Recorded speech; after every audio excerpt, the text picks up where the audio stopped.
Saya adalah calon bebas untuk N5 Matunggong. Oke. Jadi nama saya Runut Tampasop. Saya berasal dari Kampung Tinangol. Umur saya 33 tahun. Oke, jadi saya berpendidikan dalam degree in civil engineering. Oke. Pengalaman bekerja saya adalah saya bermula sebagai engineer selama 5 tahun.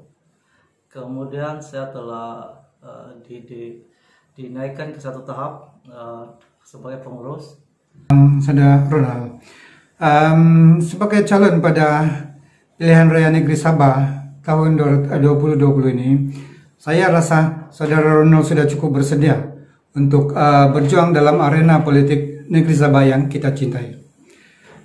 Boleh saudara Ronald terangkan maksud sebenar kotak revolusi yang menjadi teras perjuangan Anda dalam PRN kali ini? Jadi kotak misteri ini dia bermaksud kita hendaklah berpikiran terbuka luar dari kotak agar N5 Matunggong dapat berkembang dengan cepat dari segi ekonomi, dari segi sosial, terutamanya dari segi komunikasi, sistem komunikasi. Sebelum saudara Ronald meneruskan penjelasan mengenai kotak revolusi yang disebut tadi, saya ingin mengajukan satu pertanyaan.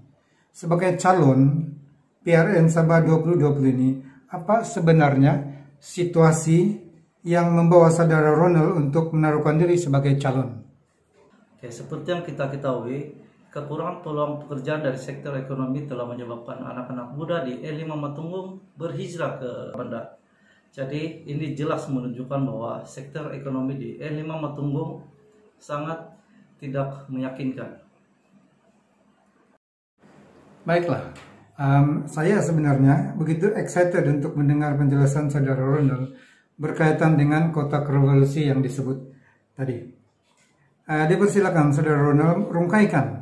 Apakah sebenarnya perkara-perkara yang terkandung di dalam kotak revolusi yang menjadi teras perjuangan Anda dalam PRN kali ini? Kotak revolusi yang telah kita perkenalkan mempunyai 5 teras utama untuk pembangunan N5 Matunggong. Jadi saya akan menjelaskan secara ringkas 5 teras utama. Teras yang pertama adalah revolusi politik. Jadi tujuan teras pertama ini adalah kita ingin menemukan parti politik baru sebagai platform perkembangan di zona utara Sabah. Teras yang kedua adalah dari revolusi ekonomi. Revolusi ekonomi ini kita ingin membina atau membangunkan taman perindustrian.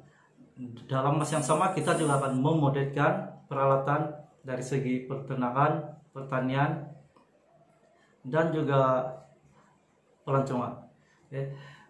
Teras yang ketiga adalah dari segi kesehatan dan kesejahteraan, di mana teras yang ketiga ini kita akan memfokuskan kepada facilities, terutamanya sistem komunikasi di kawasan N5 Matunggong. Teras yang keempat adalah dari sektor pendidikan, di mana kita akan memperkenalkan atau mewujudkan tabung dan mahasiswa bagi mereka yang berkelakar untuk melanjutkan pelajaran ke mana-mana pengajian institusi.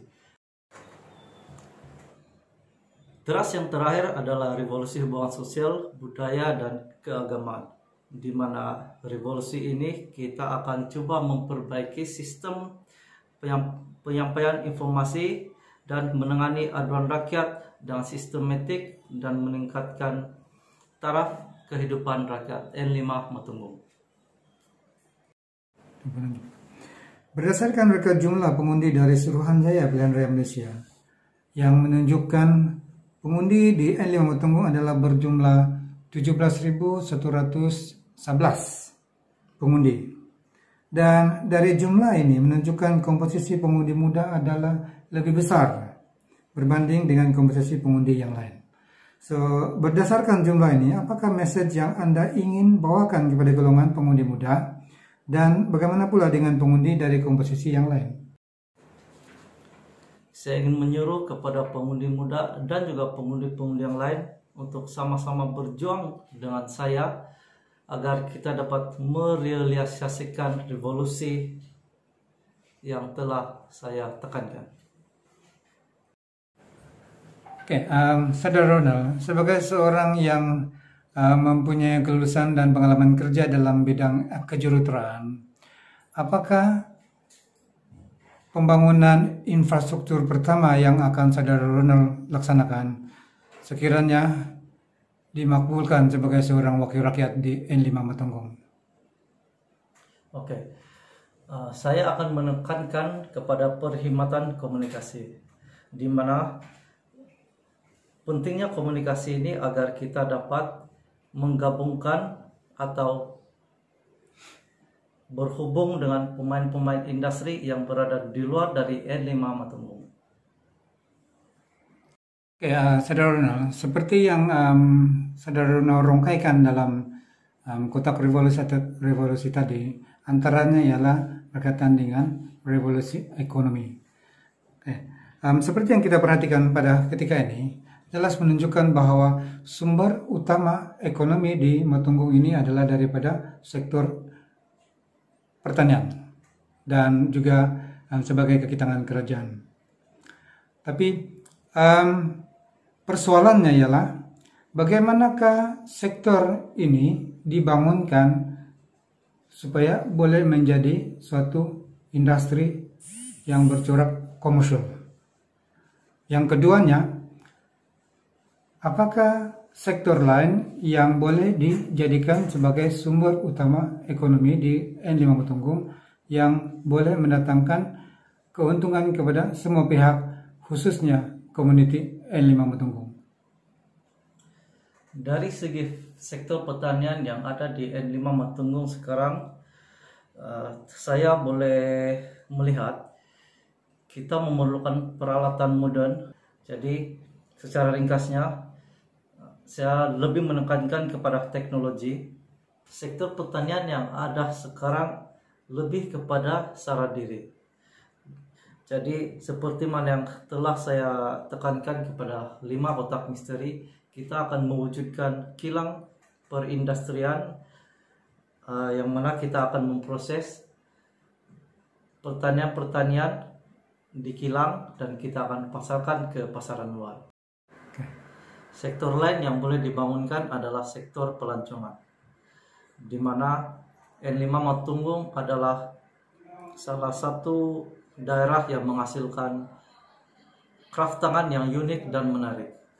Oleh itu, alangkah bagusnya jika kita dapat memasarkan kraft tangan kita ke pasaran luar.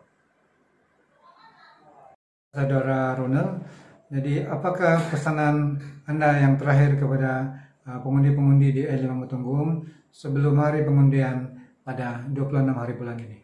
Saya dengan penuh yakin ingin memulahkan revolusi teknologi bersama komuniti Matunggung. Undi dan semangat Anda adalah pemangkin kepada perjuangan saya. Saya, Ronald bin Tapasok, calon bebas N5 Matunggung, ingin mengucapkan terima kasih kepada semua pengundi N5 Matunggung. Revolusi!